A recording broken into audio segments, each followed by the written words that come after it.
Hello, and welcome to our Color Edge Mastermind, Creative Mastermind webinar. My name is Kevin Burke. I'm a business development manager here at EIZO, and I'll be your host today.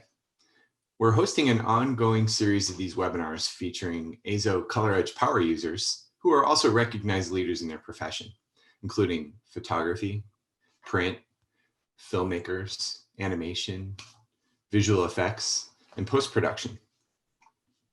The Creative Mastermind series is brought to you by EIZO, the makers of Color Edge self-calibrating, color-accurate monitors preferred by the most discerning creative people everywhere. Today, we're pleased to have our EIZO brand ambassador, Andrei Duman, who recently conceived, planned, and managed an on-location photo shoot that we'd like to highlight today. Andrei is an award-winning photographer based in Los Angeles, but with a massive thirst for travel, having already visited over 83 countries and hating to stand still, both literally and creatively. Andrei is always on the lookout for his next challenge, be it a new technique, a new way of capturing a subject, or a new technology to produce a different look and style. His clients include Nike, McLaren Automotive, Richard Mille, and National Geographic, to name a few. Andrei had an opportunity to photograph two new Aston Martin vehicles, and based on the cars they provided, he wanted a more dramatic setting than his studio. So he searched and found an ideal spot in the high desert of California's Eastern Sierra, on an airport runway in the town of Inyokern. But that was just the beginning.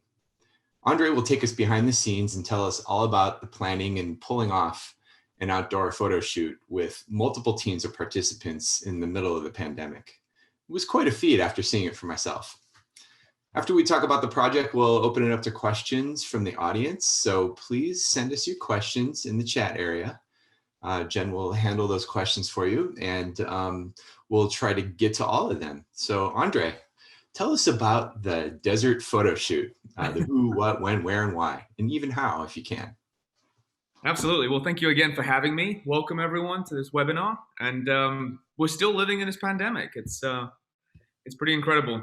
Being able to stay creative in a time like this, I think is just really crucial. And I'm sure everyone has hit their wall at some time in some way, shape, or form. I know I have. I was struggling creatively. I was struggling to come up with new concepts and ideas, and I kind of had to force myself. I don't know how you feel about what you've been doing, Kevin, but I really had to sort of literally force myself to think, okay, I need to do something, otherwise I'm just going to lose my mind. But we're here to talk about the recent shoot that I did in collaboration with Aston Martin, and it was interesting how quickly it sort of all got put together. They reached out to me and they said, we have this brand new car that we're launching, and it's an incredibly important car for them. It's their first SUV that Aston Martin as a brand has ever done. So with all these new high-end vehicles, like the Lamborghini's got an SUV, Bentley has an SUV, Rolls-Royce has an SUV. It seems to be sort of the norm for some of these high-end manufacturers to create these SUVs. I believe Ferrari's actually coming out with an SUV, which is kind of unbelievable in so many ways. Which is, you don't expect a Ferrari to be an SUV. So obviously this is an incredibly important car for them. They've spent a tremendous amount of time in research and development. I was speaking to the global head of marketing, and we went through all the specs of the car and their ambition and what they want to do with it and their goal with it. And they said, look, we can make one available for you. Would you like to, what can you show us what you can do with it? So, it was that creative process of, should I shoot this in a studio? Should this be done? If I was going to do it in a studio, how do we want to do that? How do we want to light it? Is it just going to be another sort of boring, quote unquote, studio shoot of a car, which has been done quite a few times? Obviously with COVID, that's been that much more difficult to do. And I wanted to do something a little bit different. And I wanted to bring EIZO on board with this. And EIZO has been obviously fantastic. And I've been working very closely with them for a few years now. And they came, you yourself, Kevin, if I'm not mistaken, I put you through quite an interesting day or set of days, I guess, for you to come on set and to really sort of get a sense of what it takes to create the kind of content that myself and my team want to be doing for some of these clients.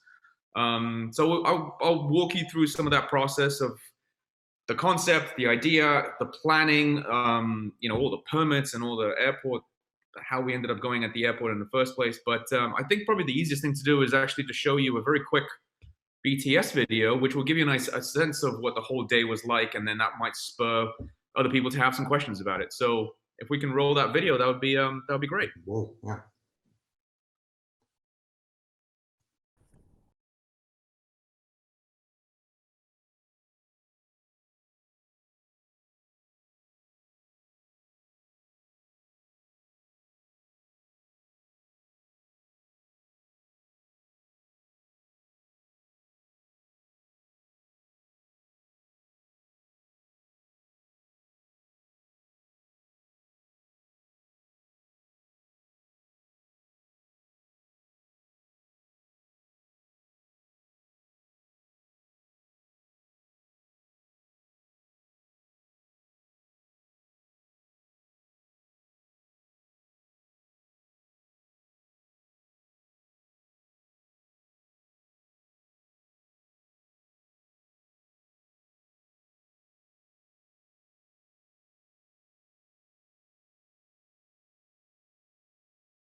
There it is. Bring Awesome. back any good memories there, Kevin? That was the crazy part about all of that happened out there out in the middle of the desert on a runway with no power. So they had to bring generators and all kinds of crazy stuff. Yeah, let's talk about that for a split second, because that obviously is part of the whole process of planning this. I produced this myself. I wanted, again, with COVID, I didn't want to have a big team. As you saw, there same people were kind of going in and out of that video, but we had to social distance as much as we could. Everyone was wearing masks the entire time, so I want to absolutely stress that. But yes, we were in the middle of a private airport with no power whatsoever, so we had to get generators brought in. We had 2 generators, if I'm not mistaken.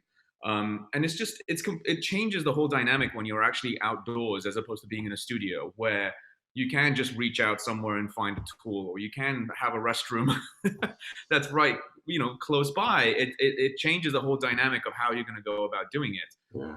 Coffee machine, whatever, any of that stuff. Exactly. So we had to bring, multiple people had to bring their own cars filled with equipment, filled with gear.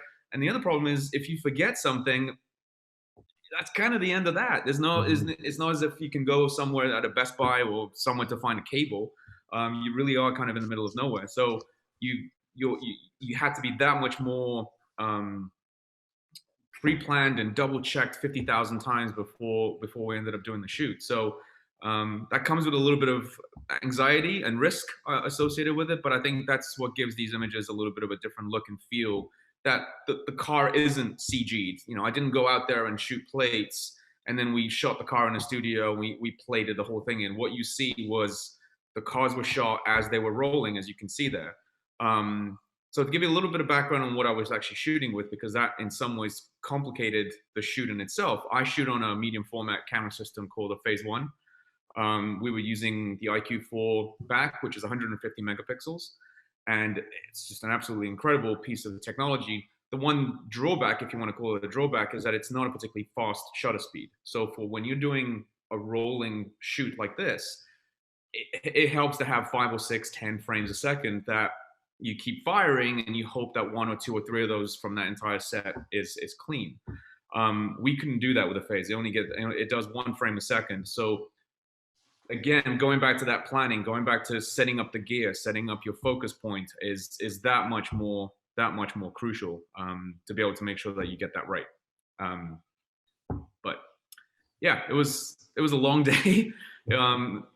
We had some issues that we had to overcome, again, because we couldn't go left, right to find something close by. But starting from the beginning, I guess getting the right permits was crucial. We had to get permits to be able to shoot at the location. Were you led through that the permit process by the folks at the airport? Yeah, they helped. They've amazingly enough, that same location is where they shot the recent Top Gun movie. So the new Top Gun was all shot at that airport, which is kind of cool. So they've had experience with that, and they helped me with that. But we had to, I had to discuss with the general manager, well, when can we all turn up? As you remember when you were there, some people came a little bit later. They had to get brought in from the airport. You can't just go and pick them up. It's that sort of things that sometimes you don't even know until you get there on the day of. They didn't tell me that, for example, that I can't go and pick up someone that's 10 minutes, 20 minutes late. They had to go and be escorted, brought onto the airport itself by a personnel. So, can you talk about where the airport is? Where is Inyokern?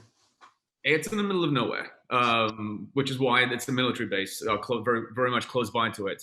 It's very close to China Lake, if anyone's familiar with that. Huge military Navy base.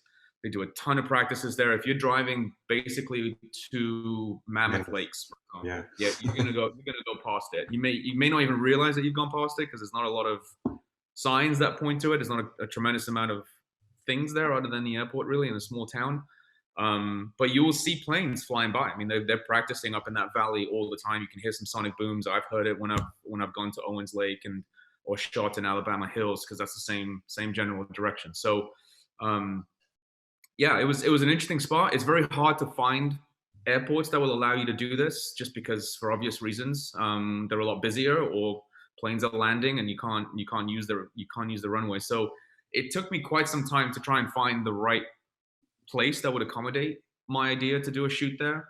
And in many ways, I'm really glad that it was in the middle of nowhere, just because the surrounding was so beautiful. I mean, it was desert with high mountains. There wasn't a cloud in the sky. It was just wonderful scenery as a backdrop to be able to do a car shoot. And just having that long runway, that was kind of my vision. Was just, I wanted this car to feel that it was on some sort of adventure, and it was just a rolling shot, but you can really get a sense of the place, rather than maybe using another airport where I'm just going to see a bunch of warehouses. It's just not that. I wanted it to feel like it was truly in the middle of nowhere. So it really was. It was. Another thing I was thinking about was concerns about the weather, and I don't remember worrying about the weather leading up to it, because it seemed like, well, it's just going to be cold and sunny, so it's going to be fine because it's the desert. Exactly. Yeah, and that's one thing that we didn't have to worry too much about. We knew it was going to be hot. We knew it was going to be super dry, very dusty. That was another thing that we took into consideration. We brought a ton of wipes after every shoot that we went up and down the runway. We would have to stop, clean the cars, just because even just doing one run back and forth, the car would come back incredibly dusty. You remember how, especially in the back. Well, the back area, and with these cars, with Aston providing the cars, they're obviously going to give me all the bells and whistles on the car. So it was carbon fiber everywhere. And it wasn't the matte carbon fiber, it was the very shiny carbon fiber. So any little bit of sand or dust that gets on there stays on it, and it shows. So we had to wipe that down constantly, which again delayed a little bit the process of just going back and doing the runways as much as we could. So would you have gone through with it if the weather didn't cooperate? The weather is, in some ways, I believe I would, just because it. Oh, did I lose everyone? I'm here. Oh, you still okay?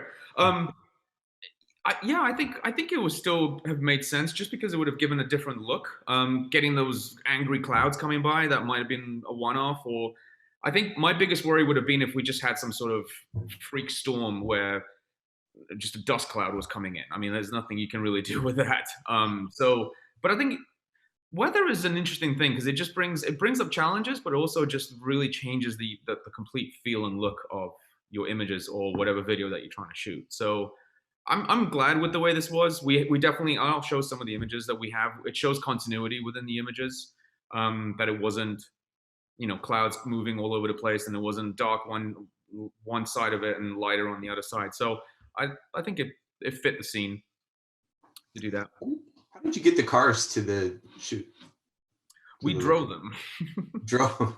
It was about so the airport's about 2.5 hours away, 3 hours away from LA if there's going to be some traffic. So I left at, I was driving in one of them. I had an assistant driving in another one. I left at around 5:15 in the morning just to be able to get there because that was the earliest that we can get to the airport. And even when we get to the airport, we were obviously met by the people that were taking care of the airport. We had to go on the runway. And that's when it took another hour, an hour and a half, if you recall, just to set up the equipment. So we had a truck that was already rigged with, lack of a better word, scaffolding. It had a whole structure around the front of the car, front of the truck and the back of the truck. And it was on that scaffolding that we attached a mechanical gimbal. So, and on that gimbal is when we put the phase on it, we had to balance it. All of that takes time. I mean, and we can't do that ahead of time. We can't obviously drive for 2.5 hours with a phase one hanging on the front of a truck. So it had to be done on the spot. And we did it as efficiently and as quickly as we could, but it was still an hour and a bit away in terms of the time frame that we quote unquote lost from the shoot. But we were still cleaning. Even while you were waiting for the airport people to show up, while we were waiting in the parking lot, you were working on that as well. Yeah, exactly.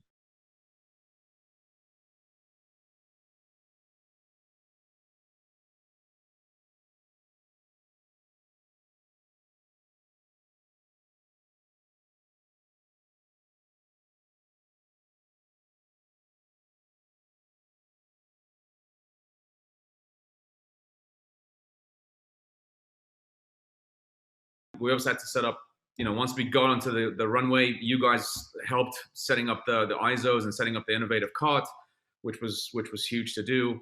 I already had a preset list of angles for the cars that I wanted to do, whether it was back 3/4, front 3/4, high angle, low angle. But it was just, it took time to be able to make changes. Because the camera is stationary, it wasn't on it was on a gimbal, but you couldn't move the gimbal unless you physically stopped, undid bolts, lifted it up, check your focus, check your angle. Okay, this is good. Go out again, go back. And if there's any issues with it, you have to then return back. All of that takes time. And you can't really do much with that until you physically get there on set to see it.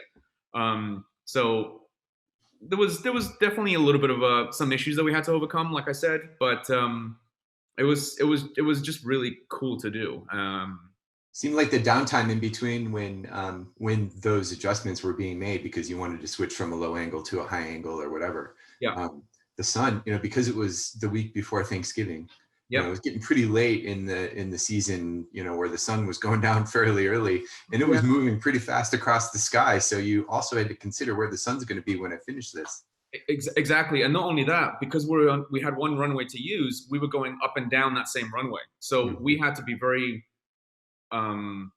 aware of where the chase car was in relation to the car that we were shooting. Because obviously the sun's going to be in a different place when we're coming back on the same runway. So there was a lot of finagling to do, a lot of adjustments that we had to do pretty much on the fly to figure it out. When we stopped doing the mechanical gimbal, we ended up actually going on the carbon fiber arm, which it was actually caught in the video as well. And that took some time because you have to attach that to the actual chassis of the car. And that arm sticks out, which you then can adjust your camera how far forward and back you want it to go. And even then the angle of that arm, moving it left and right, up and down, you have to stop, you have to take it off. It takes about 5 minutes. And 5 minutes doesn't sound like a lot, but when you're making those adjustments constantly with the two cars and the different angles, front 3/4, back 3/4, it does add up. And like you said, we lost light, 5 o'clock? We were there at, I mean, the sun had set behind that mountain. It was like 4.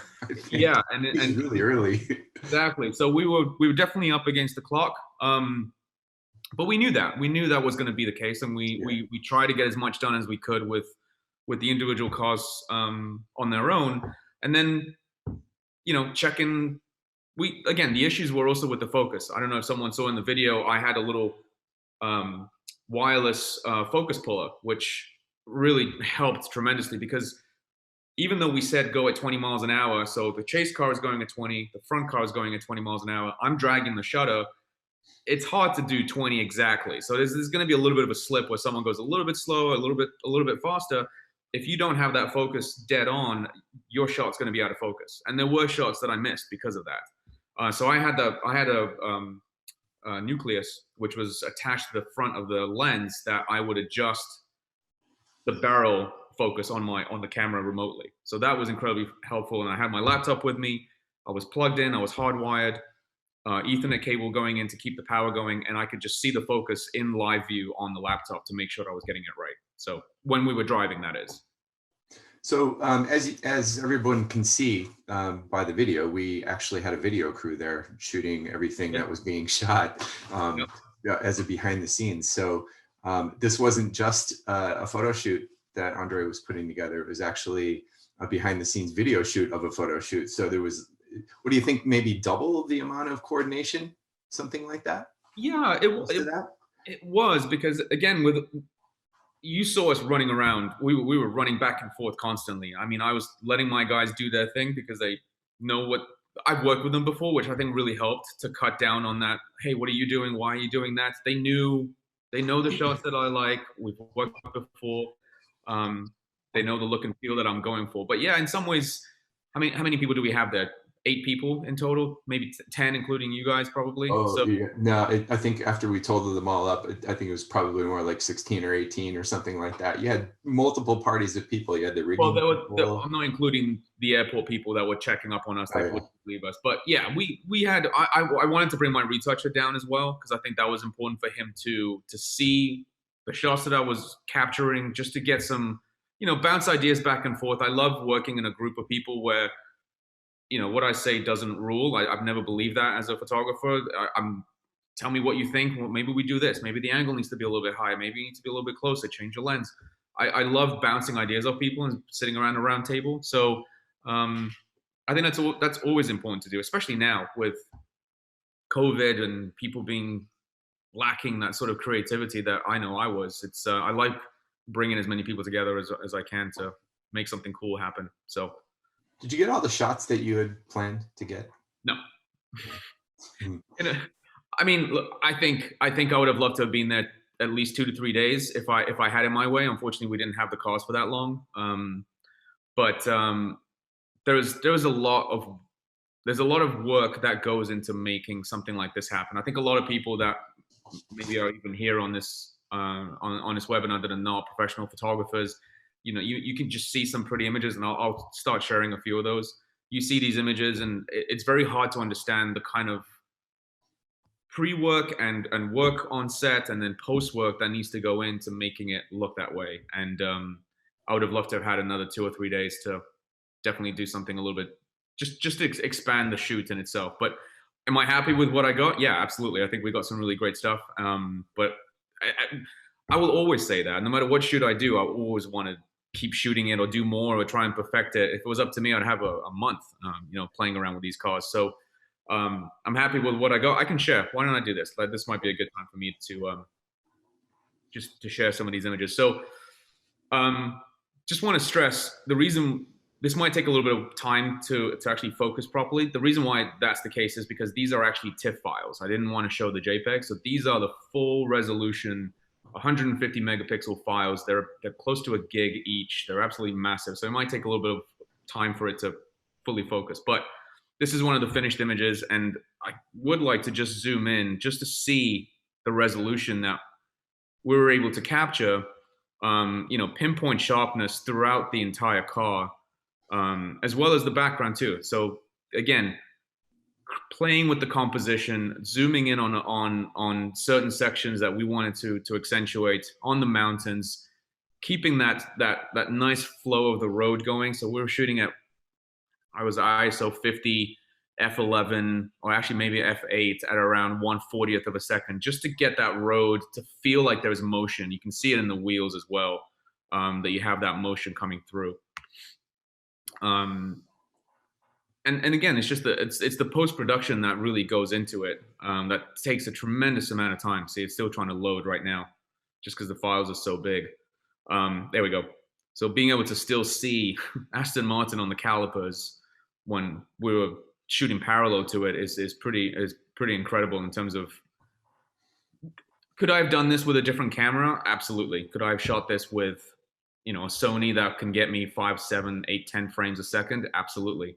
But I can guarantee you that there's no way I'd be able to get from a moving shot this level of sharpness in the file, and the dynamic range too. You can see the dynamic range within the green itself, within the sky that you can get, within the mountains. That's really hard to beat with a phase one camera system. Um, and that's really something that my clients are seeking from me. That this is something that they've come to expect with the kind of final product work that I produce for them. Um, and Yeah, it's just, we did a little bit. So the beauty with the gimbal that we had, you can actually, even though you can't move it up and down, you can move left and right ever so slightly from just the gimbal itself, and you can tilt. So we can do, this is called the Dutch angle.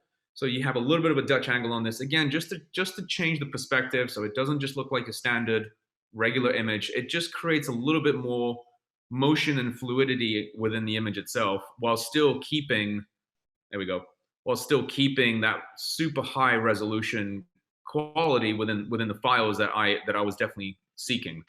Mm-hmm. And this is one of the final ones as well. Again, everything is super sharp all the way throughout the image. Can even see that giant X at the end of the runway down there.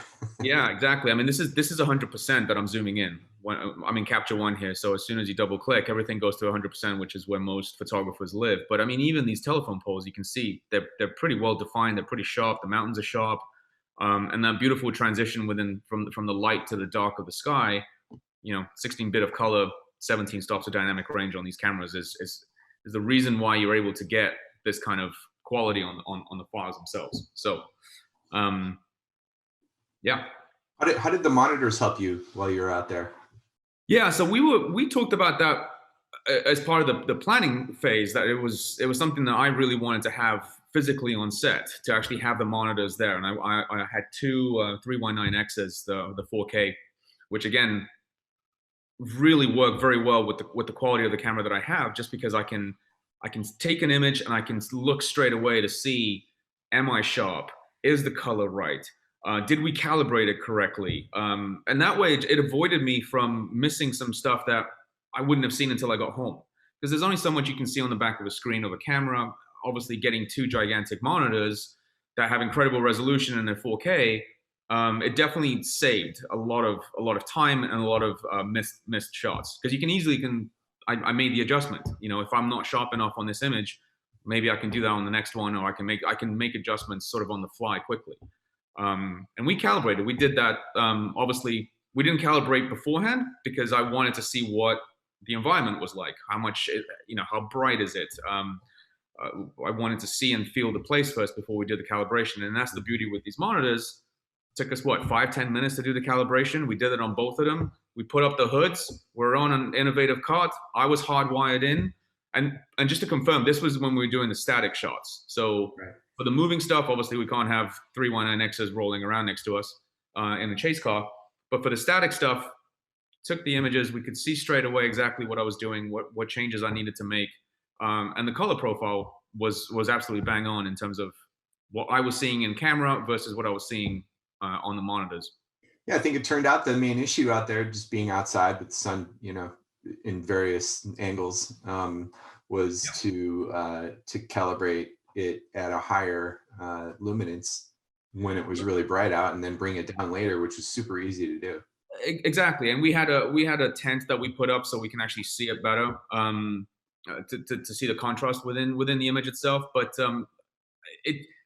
the beauty with these monitors is just the flexibility that it gives you, the quick adjustments that you can make on the fly that really make a big difference later on. So that to me I was adamant that I had to have those monitors on set with me, just because I knew, especially with the kind of shoot that we were doing, that I really needed to constantly be checking my work to make sure I'm not off. And even when we were doing the rolling, how about when it was dark out? I mean, it was it got so dark out there. Yeah. And then when you're shooting at night, it really, once we dialed the monitors into nighttime viewing, it really made a big difference to me, at least from what I could see. Yeah, being. and we could see the car properly because we also had those external lights that we popped up everywhere. So just again, seeing that nuance within the color shift of the car, given what we were changing with, and that's another thing where the monitors really played in because those external lights that we brought could change not only color, but they can change the tone. Yeah, we're seeing some of it right here.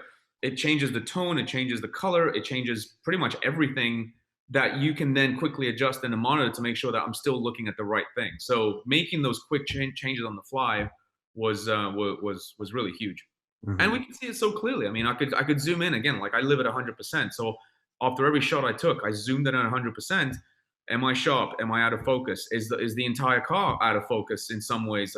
Do I need to change my aperture? Do I need to change my ISO? So having that recognition of what I just took to check it is so much even more important than being in a studio in some ways because I can't then go back that quickly to that location. That's sort of a one shot take. You know, we were Mhm. packing up. We had to leave that night. So it saved a lot of time and it saved a lot of images that I would have otherwise missed. So Yeah, that's the main reason why I wanted packing up at night was quite a bit of fun. it. It's a good It thing we know how to got take dark. monitors down and with our eyes closed at this point, but It got dark very quick. We were with our iPhones with the lights to try and do it, whatever yeah, torches we had. had all the car lights shining. Yeah, that was Yeah, fun. Then we had to take all the lights down, and it's like, wait, we got to have some light. exactly. Yeah, we did. We had 2, 3 cars just pointing lights at each other. We made a big like circle of death, and we should have had we should have had a fight. But yeah, I mean, the whole purpose of why I wanted to do this was because I wanted to just create a different environment. I wanted to shoot something, again, especially during COVID, trying to be creative, trying to um, just shoot in a different sort of place and hopefully inspire someone to just go out and shoot something in a different way. That's really what it ultimately came down to. And it fitted the cause too, in my opinion. I think showing these cars in that kind of open space and a sort of like almost like lunar sort of landscapes is the way that I saw the SUV itself. And I took it to Alabama Hills as well, and I shot it in the dirt and all that kind of stuff. So um, this was the tarmac section. This was sort of the grown up section, and then you have the other part of my work that I did, which I don't have here, but it's on my website, where it was out in where you don't expect an Aston Martin to be seen, which is on dirt roads, middle of nowhere again, but it still fits the frame and the theme of what we did in the airport. Where all the westerns used to be shot. Exactly, Alabama Hills. That's right. It's a great place. It's a really cool spot. So Yeah, for sure. So because we packed up at night and put everything in the back of the car and drove home that night, you didn't really get a chance to see any of your shots other than looking at them standing on the runway yeah. until the next day, or whenever you were curious enough to actually open up your computer and put them up. So when you did and you put them up on those EIZO monitors, did you get a good feel for what you were actually seeing? That could you put yourself back in that moment when you were taking those shots? Yeah, and I think that's what was important with doing the proper calibration and having you as an expert there to help with that. Obviously, is when I opened them up again, I didn't get these gigantic shifts in color. It was exactly as I recall the environment, the scene, the feel of the place and the location exactly as I remember it. So I didn't have as much work to do initially to bring it back or make changes to it. I sent it as it was to the retoucher. My retoucher is also on an EIZO, so we have the same settings on both monitors, and that's again the beauty of working on the same platform. I had when I first looked at the images, it's just a really good base to go off. There was no massive shifts. Everything was as I remember it. When I passed it on to him, being with the same profiles, whatever changes he was making, I could see them in exactly the same way. So if there was a shift in green in some of the mountains that I didn't like, I could point it out and he could see them instantly because we're looking at literally a mirror image on the monitors. So that massively cuts back on the whole back and forth of adjustments, which then saves time, which then saves money. So that's another thing that I think a lot of people don't quite realize is the quality of the monitor can save you that time and effort on a post-production perspective because we're looking at the same files in the same way. It was also a great idea to have him actually come out there and see where you were so he could get a better feel for, wow, this, okay, I've been there. Yeah, I know what you're talking about. Exactly, and that's exactly why I wanted him to be present, so he can get a sense of the place, he can get a sense of the light, so he knows how far to push a file without it looking a little bit too weird. He's experienced it, so he maybe hated me for it, for making him drive 2.5 hours out. But I thought it was important for that one, for him to be there, which is very different to a studio, because with a studio, you have that much more flexibility to play with. I can change the background to whatever color I want. I can play with shadows as much as I want. Whereas this wasn't a CG shot, which a lot of manufacturers and creative houses actually do. They don't always shoot a rolling car shot like this. They may do a plate, like I said, and then just put in a car that they shot in a studio, or even a CG car. Well, they have a photographer go out and shoot a location, and then they build a CG car and plunk it in there. And I could have done that, but I really wanted to shoot this in real time, for real, with an actual camera, with an actual crew. So So you probably haven't been doing a whole lot of that in the last year or so. So what did you find that you had to do different based on being sensitive to COVID-19? it was the planning, I guess, aspect of it. Not having as many I didn't want to have a gigantic team that I normally would have had. That would have involved probably twice as many people, which would have made our life easier. But at the same time, even though we're outside, I wanted to be conscious of everyone's safety, because that's priority, obviously. I mean, images are great, but safety is always going to be crucial. So I think it was just more the planning aspect of it. How you plan for the lunch, how is everyone separated during lunch, touching equipment that everyone's sharing. I mean, you saw us, we were going back and forth, grabbing a wrench, grabbing the camera, change my lens, help with that camera. So it's just being more conscious from that perspective. The fewer people, I think, the better, given what's going on. But other than that, I mean, I would have still done this when it wasn't COVID. I still think it's a great location to do. But maybe because of that extra safety, it probably slowed us down a little bit. But I think it's obviously worth the non-incurred risk, or reduction of risk.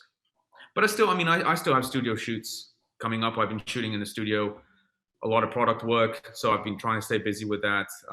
Right when COVID hit, I did the McLaren shoot, which was in a studio, and that's again a whole different dynamic, different feel, different set of challenges that brings with it as well. And we were 3 days in that studio, so yeah, being indoors versus being outdoors is, there's a big difference right there. Yeah, in terms of needing to be safe. Exactly. You're in the elements. A lot more things can go wrong. You have to be a lot more on the fly, especially being in the middle of nowhere. And we didn't have quite as much time, again, because it was a press car. I had to go back. We only had so much time that we could play with it. Whereas if it was in a studio environment, we could have maybe got a few more shots done, because the lighting setup is a lot quicker. So that's what would you have done differently? Gimbal, for example, or putting that arm underneath the car. We don't do any of that. What would you have done differently if you could go back and do it again? Oh goodness, honestly, it's really tough to. I don't know that we could have done that much more differently. We can't speed up how long it takes to put a gimbal on. We can't speed up how long it takes to balance it. I mean, these are things that you can only do on the day of the shoot.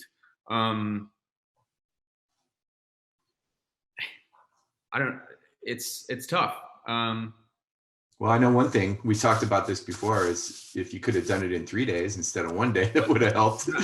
That's probably the only thing. I mean, if we literally would have had to stay the night and hopefully find a hotel close by to there, and then just turn up, have everything as much dialed in as you can, but we would still have had to balance the gimbal. We would have still had to put on the gimbal. They have to take it off at night time. They're not going to leave it on. So it's just that planning that you unfortunately just can't get away from it for the time being, until technology really advances more and I can just carry around an iPhone that takes 300 megapixels and it's stabilized, and I just walk next to it and take it, and I can create files like this. We're not nowhere near there, but that's the only thing that would have made it easier, is cutting down on that time to set up the shot quicker, really, is really what it probably came down to. So it's tough to answer. Getting ready to wrap it up here. I have a question from one of our viewers, Don. He asks, what were your deliverables? Was it photos only, or photo and the video?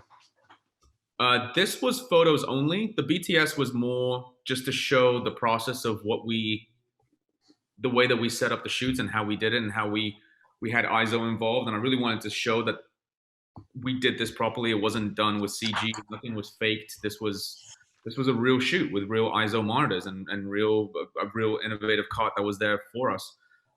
So this was just the photos. I think they wanted potentially to see what the video aspect of it looked like, but we made it very clear that it wasn't in the budget to do a production of the cars themselves. So we were there to shoot the BTS. So again, it's Aston Martin.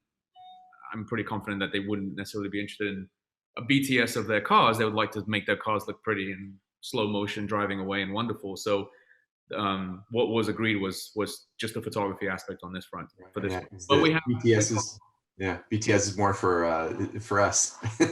yeah, because you need to show the equipment that we were using and how it was an integral part of the workflow for us to be able to achieve this kind of quality of work. I know firsthand. I'm very confident that we would not have been able to achieve the quality of the work that we did without having those monitors there. That's just a given.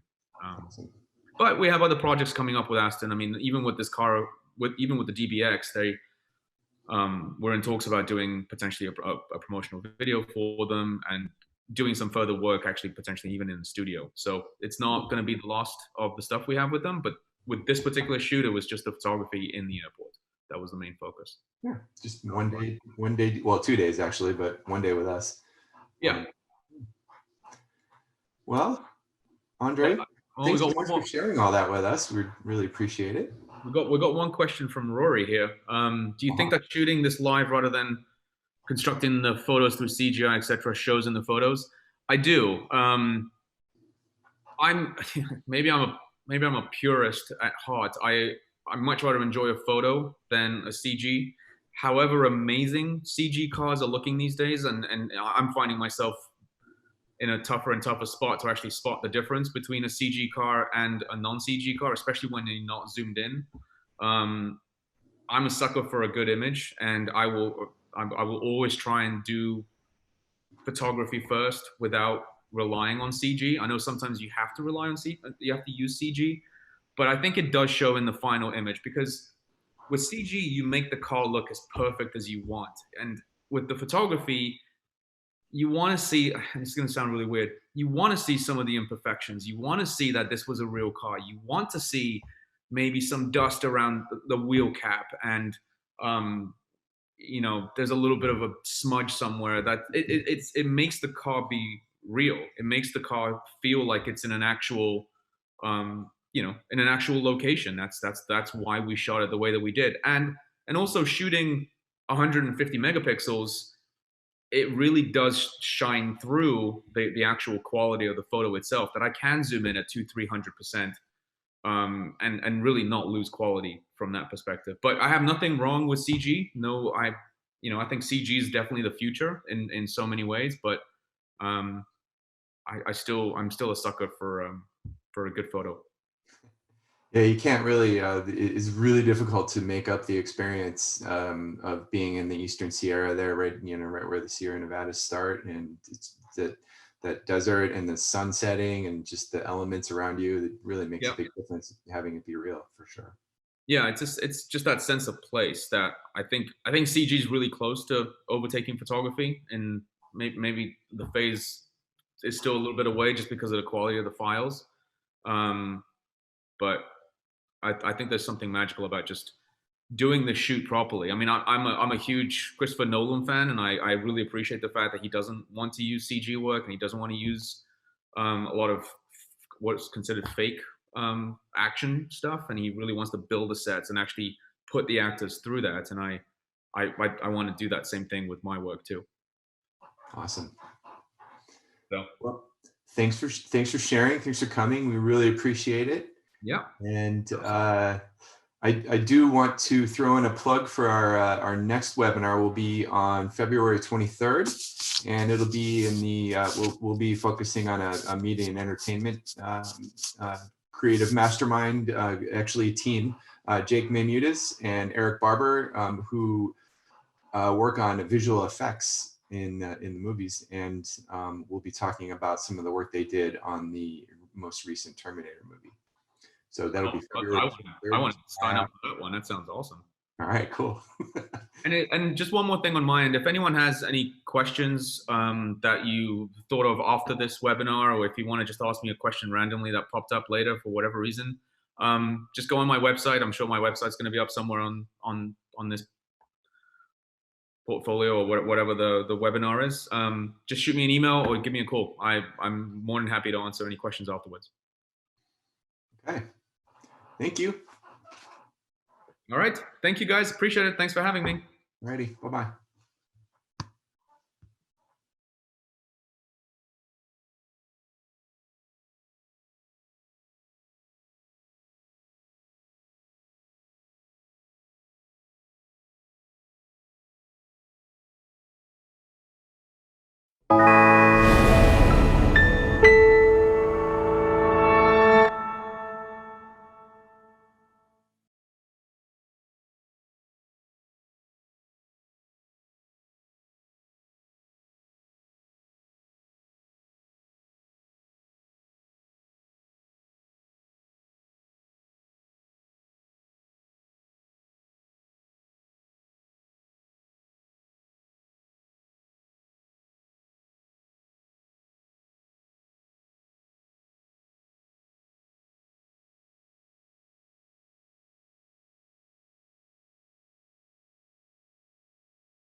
Because you have to balance the phase with the gimbal.